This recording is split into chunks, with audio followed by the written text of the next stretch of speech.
Basically সেগুন board এবং গর্জন বোর্ডের সমন্বয়ে উপরে একটা এসপিএল শীট পেস্টিং করা হয়েছে, আর সৌন্দর্যের জন্য গ্রুপও করা হয়েছে, বিট দিয়ে দেওয়া হয়েছে।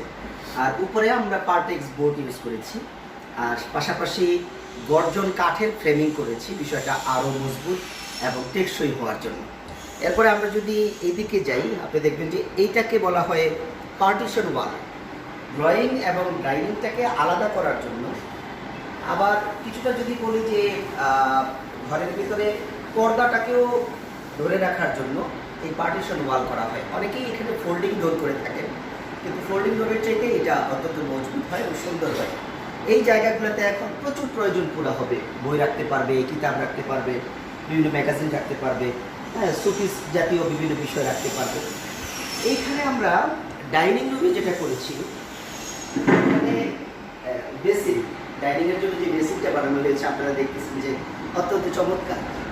হ্যাঁ, গ্রানাইটের নিচে আমরা কেবিনেট করে দিয়েছি, টপটা বসানো আছে। আর এইটাকে বলা হয়, এটাকে রাস্টিক টাইলস বলা হয়।